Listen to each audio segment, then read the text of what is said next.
My name's Elijah Waxwing. And Elijah, why don't you talk about technology, what's happening with technology and working people, labor, and what's happening in the development of technology, capitalism today? Oh, that's a big question. Well, I guess we could start at the beginning. I do think that a lot of us were really excited 20 years ago. It seemed as if the internet was a new technology that was somehow inherently democratic, was what a lot of people felt, that we were really used to there being old gatekeepers, and it seemed really exciting that the gatekeepers were falling down and people could communicate more directly, and we could organize global protests over email and mailing lists and on discussion channels and the WTO, that kind of WTO, and that's where a lot of tech projects came out of that work and that early exciting time. And I think we gained access to the central square, and we're finally able to talk without the gatekeepers. And then we learned that power had moved. That, like, it didn't matter that much more. It didn't matter as much anymore to be able to voice your opinion or to communicate when society was so flooded with an excess of information.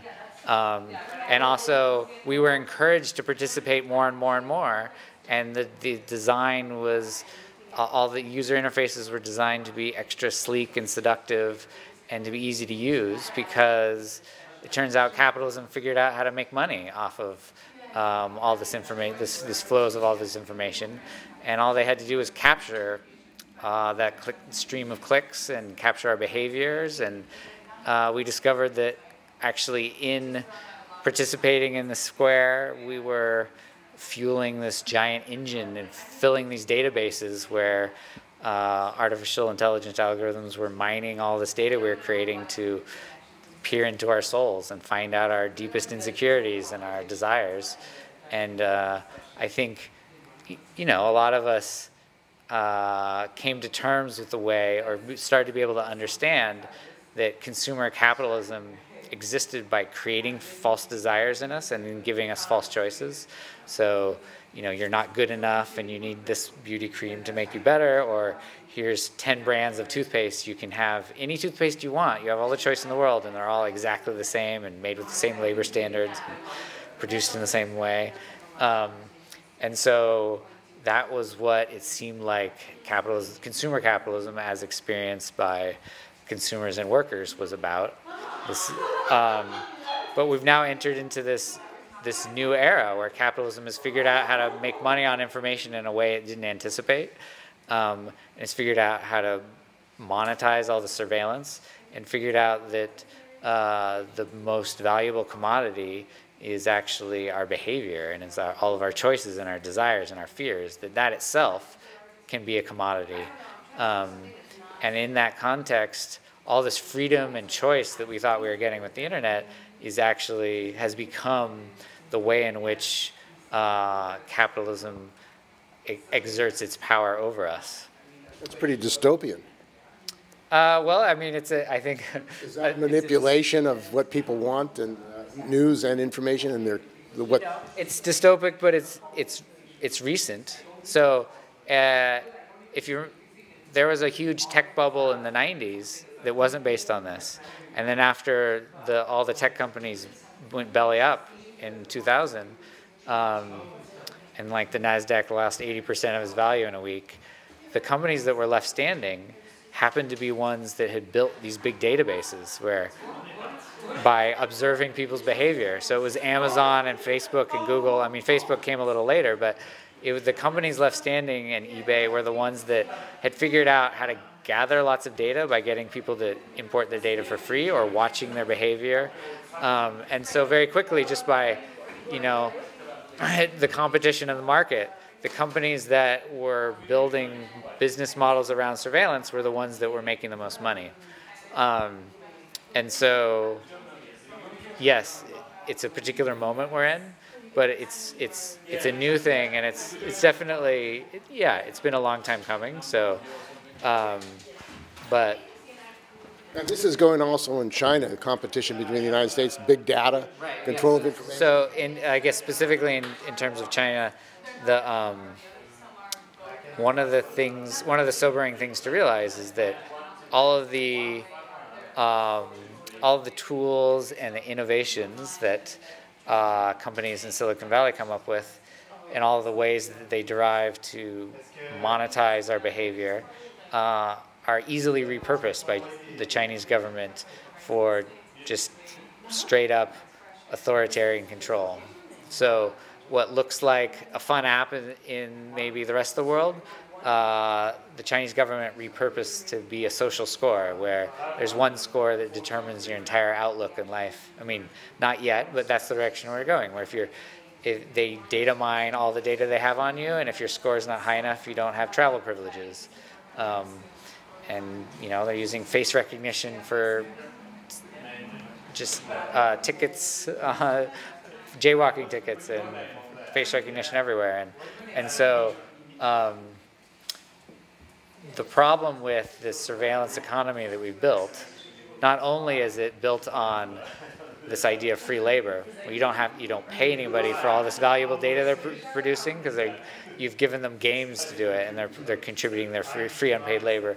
But it's essentially a blueprint for totalitarian control. It's just, we don't think about it that way because so far we've invested in Google and Facebook incredible amounts of power that we would have never, that like the Stasi in Germany would have never imagined having. And we've given it to them because so far the delights that they've given us back seemed worth it, and they haven't abused their power too much. But it's an untenable situation, because certainly whenever any social movement or any labor movement, any unrest in the world ever becomes too threatening to the current regime, they run straight to Facebook and Google and the other internet monopolies to try to shut it down or to censor it or to get the data on those people. And fortunately, currently, Facebook and Google and Amazon, they're not that in bed with very many repressive regimes, although China's maybe the exception because they all need the Chinese market, particularly Apple. But if your analysis of what counts as a repressive regime includes the United States or any of the countries in Europe, you're in big trouble, because suddenly your entire life is exposed. And so if there is if we have another civil rights struggle in the United States, or we have another surge of labor unrest, as have always happened in history, you can bet that the first thing the government's going to use is the power that Facebook and Google have over knowing every single aspect of our lives to try to disrupt those social movements. And the use of AI and other technologies, robotics, is marginalizing the working class. Millions of workers are going to be displaced. You have Uber, the Uberization of society. What effect is that going to have in the world economy and the ability of working people to organize themselves?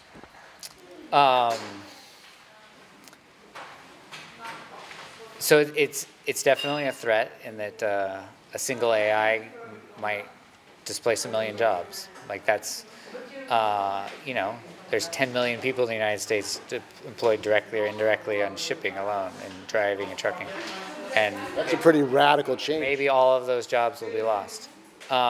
It's also true, and this is something that people aren't talking about, that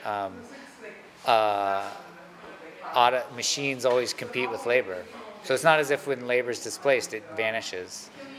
It doesn't disappear. It still has to sell its labor on the market. And so there's lots of ways in which when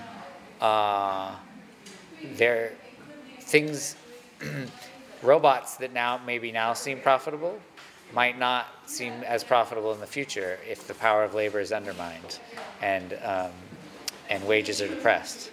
But it's potentially not just a problem for organized labor, but it's also a serious problem for the world economy as a whole, because the world economy for many years has been demand constrained. So to the extent that through neoliberal political strategies, capital's been able to undermine the power of labor worldwide, one of the results of that is that there's insufficient demand, consumer demand in the system. And so there's excess production. We've been in a long period of excess production and underconsumption, which is from an economic sense, and from an environmental sense, there's obviously been lots of consumption, but from an economic sense, we're not consuming at the rate that our productive capacity can produce. And when, in a short period of time, if we allow AI to displace hundreds of millions of workers around the world, it's only going to further create an intense disparity between our productive capacity and our consuming capacity. Now, George Soros has said he wants an annual income. That's a way of solving this problem of displacement. The idea is everybody gets an income. He sees the danger in others that there'll be a revolution as a result of this mass displacement. What's your thoughts? I think we're pretty hardwired to work. So, I mean, I think, there's something, I agree that that there's something about human nature that makes us want to create with our labor. And I think, so a much better strategy I would advocate is, it's pretty clear that the reason why there's been more and more inequality is that we've allowed capitalism to run amok and allowed increased monopolization and rent-seeking and larger corporations and breaking the power of labor, and this consolidation into larger and larger firms naturally and always consolidates wealth and creates inequality. And if you really care about inequality, some kind of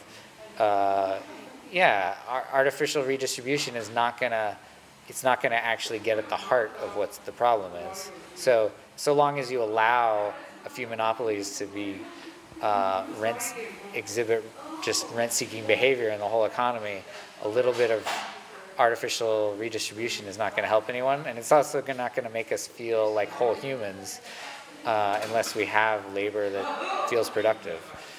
And some people have argued that Google and Facebook should be public. That's the solution to the control that they exert in what they do. Yeah, so nationalizing Google and Facebook is an appropriate and consistent Marxist and socialist response, but one that I think is a nightmare scenario for those of us who care about the power of authoritarian states. So it's very tricky to figure out how you would create a system of proper accountability when you've concentrated so much power that Facebook and Google has come up with. And so that's a challenge. I mean, if anybody thinks that they've created a magic system where that much power over all aspects of our lives can be appropriately managed with checks and balances, where it's never abused and it's never used for the wrong purposes, then yeah, let's nationalize it. But we have not yet figured that out. We haven't evolved as a species. So shouldn't workers control, I mean, if you're a Marxist, workers control the productive forces? I mean, well, not in other words, a state. Sure, it's always a question of which workers, right, and how you manage that. But sure, I think all techno systems are really also social systems. So the question of who should control the technology should always be at the forefront, right? So all this new technology like AI and Internet of Things or whatever, it's not a question of how much power it has, but it's a question of who it gives power to. And so yes, obviously workers should control the means of production, but it's complicated. I mean, workers should control the means of communication. So you don't think the capitalists should control? All right, well, so Marx's story about how capitalism would eventually fall includes a small step that most people ignore. So one of the chain of events that he predicted for why there would be a necessary crisis and then a necessary revolution is that at the same time workers become impoverished, their communication and coordination capacity would be increased. And so that's a big if. Last point. So that implies it. So I don't think, we don't know yet whether the internal contradictions of capitalism will result in the kind of crisis in the particular way that Marx predicted. But it does behoove us to think about owning our own capacity to communicate, because the capacity to communicate is and will always be essential for any social movement. Any kind of resistance struggle, any kind of organizing, especially when that resistance struggle starts to threaten the existing order, the capacity to continue to communicate without being surveilled and to be able to own those means of communication will be a necessary precondition.